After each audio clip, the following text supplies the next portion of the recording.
Classical. Yeah. The 100, the roll up, the roll over. Any questions? Come on, Joe. Questions. Yeah, what about it? Well, right. I am not going to, unless I think it's massively important, which is on the roll over to do. You do it on a breath out, coming up. Go back. I'd encourage everyone to get his book. Well, to go one way he goes. But bear in mind, the reason I'm not going to cue breath is you might have been taught different ways. You might have your own bent for whatever. Yeah, I'm not really going, unless I unless I feel it's particularly important, just breathe, okay? As a general rule, you breathe to prepare, you breathe out on the more forceful, exerted part of the move.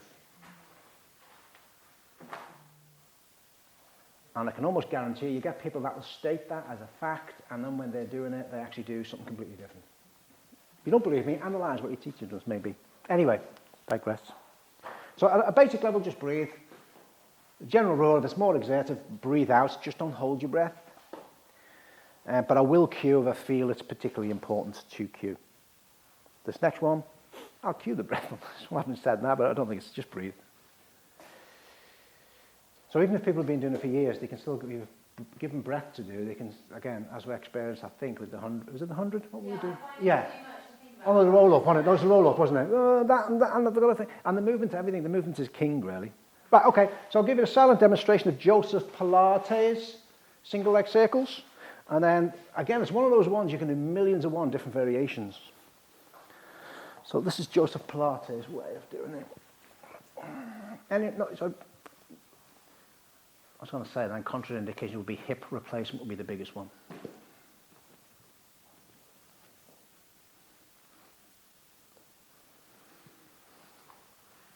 So you do 6 one way. Not going to do all 6. And you do 6 the other way. That creaking is my pants, by the way. It's not my hips or nothing. And then you swap over legs. You do 6 one way.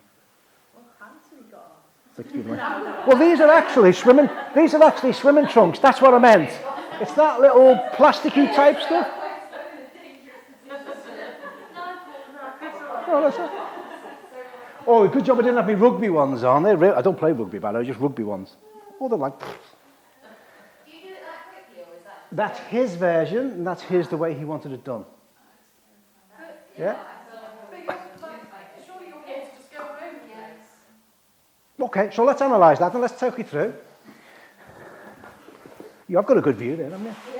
Let me just move back, diplomatically move back. You need bloody good eyesight. On that note, I think it's something we do cover, isn't it? You will come across it. We've had it here, and you might have even experienced it yourself. And I'll be honest, I can't see, from a bloke's point of view, that's done accidental. Where they don't wear underwear, blokes, and they wear really baggy shorts. What, and Yeah. No. Yeah. We've had one guy, haven't we? No. And I'm sorry, but from a bloke point of view, you know when it's a bit airy down there. It's not like, you know what I mean? Unless he always walks. But anyway, but on a serious note, it is something you'll come across. And you might have to address it with. Absolutely. Conversely, of course, we've had the opposite. Well, not the opposite. With ladies with really, well, with one in particular, but an absolutely massive breast, but she was insisting on wearing really low cut things. Yeah. But anyway, that is something you... Again, there's other things besides Pilates that you need to consider. So let's talk... Actually, I can't go too far then. So you're laying flat on your back. So I'm going to do the right leg. So the left leg is to the left corner of the mat. Flex the foot back, put it in turn out, and just apply a gentle amount of pressure down. Arms away from the body. I prefer palms up because of the shoulder, what I explained before about the shoulder. It rolls the shoulder back. You can lengthen across the clavicles. That really isn't the move, though. Raise the right leg up, ideally so that the ankle is above the knee, above the hip. Breathe in. So this foot is flexed back, and this foot is pointed. Breathe in as you take it across the body, keeping the upper back firmly down. You allow the pelvis and bum cheek to lift up, his version. As you breathe out, take it down and around in as big a circle as you can. 6 one way, 6 the other. Oh, that clunk in there. And that's it. That's his version. What are the benefits of that? Okay. So if you engage that, most people don't. They just have that leg passive and blah. That's fine, okay. Why are you giving this movement? For me, it's hip mobility. Also for spinal mobility is why I give it. Let's just do the other side, actually. As you take it across, you're stretching off the hamstrings to some extent. You're stretching off the glute muscles, big time there. And you're getting some stretch and rotation of the lumbar spine. It's what most people do actually need. In that position there, so you're getting that. You see the stretch the IT, tension fascia latium, getting a bit of a stretch if you're taking it right across. Hamstrings, glute area, getting a whole host of muscles in that area. I can feel it there today. As you come around here, in this plane, you're getting abdominals, you're getting your quads, you're getting your hip flexors, they're having to work. And when you come out of there, can't see, can you? You're getting, good, you're getting the hamstrings, you're getting the adductor muscle, which is a group of muscles. That muscle there is part of the sartorius, longest muscle in the body. You're also working that. You're getting a whole host of muscles.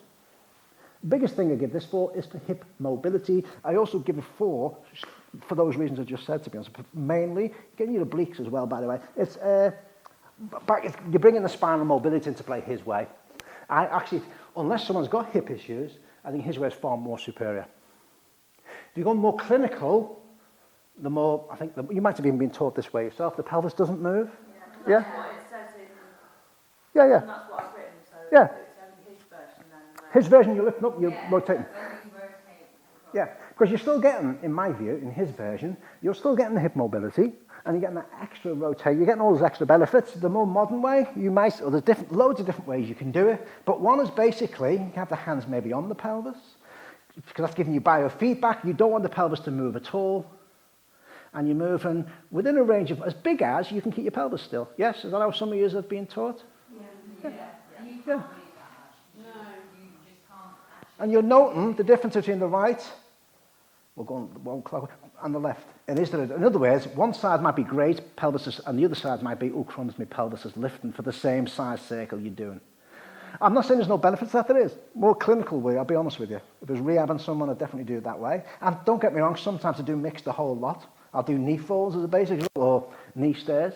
Use your hands, or you can use a band. Seems to be different. Most people seem to prefer a band because their arms aren't long enough and they end up like that. So I'm not going to do that now, use a band where you're just staring at it. And you can do the same rules. You can do, and I sometimes do this in the class, I'm going to layer it. Do a version where you've got to be completely and utterly strict. That pelvis does not move.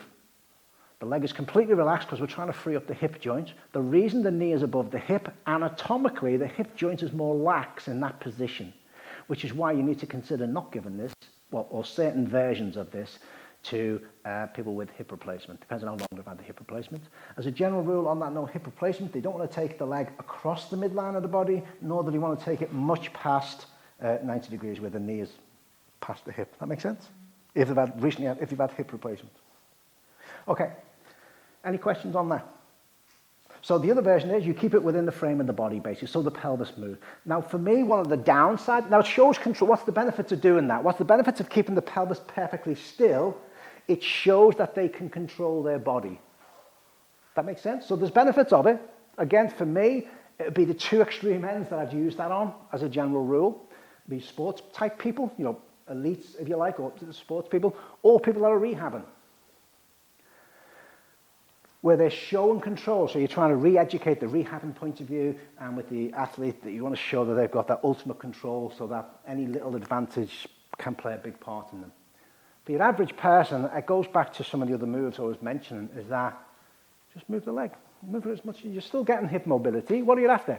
Again, it all boils down to what are you trying to get them to get out of this exercise today? And I'll teach that all sorts of different ways. What you will come across, or can come across, tends to be more blokish, but it can happen in women as well, is that's about as straight as you get the leg. In which case you might want to use a band or a strap to assist. Now there's different ways of using the band.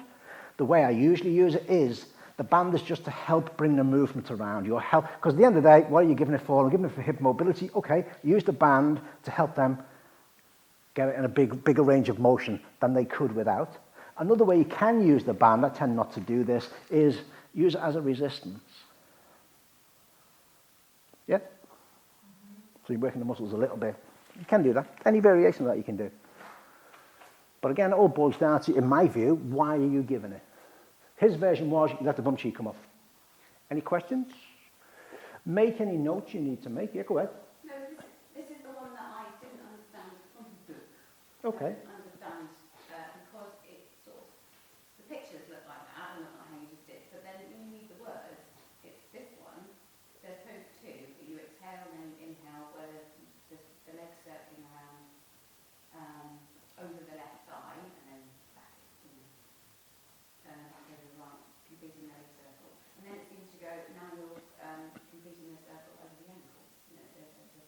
Yeah. Do you want my answer to that? Yeah.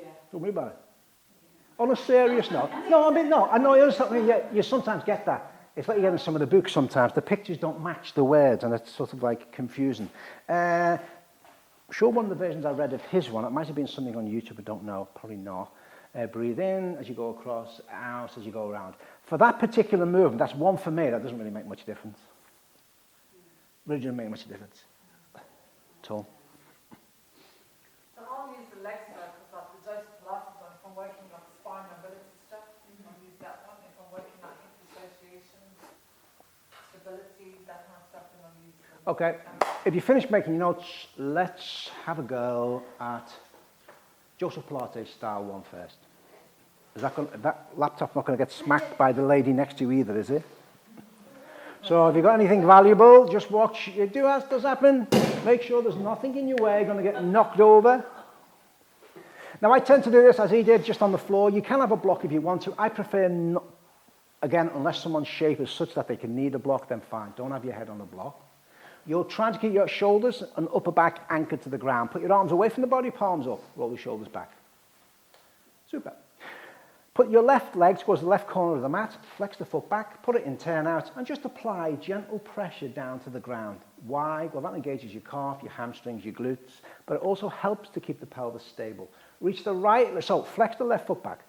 The right foot, point it and lift the leg in the air as straight as you possibly can, ideally the ankle above the knee, above the hip. Breathe in as you take that right leg across your body towards the left, breathe out, swing it down, around and back up. And now what I'd like you to do is take absolutely no notice to the breath at all. Take that leg right across, do 4 one side, do 4 one way, and then do 4 the other way. Let your bum cheek come off the ground, let your ribs come off the ground, but keep your upper back firmly down, keep that left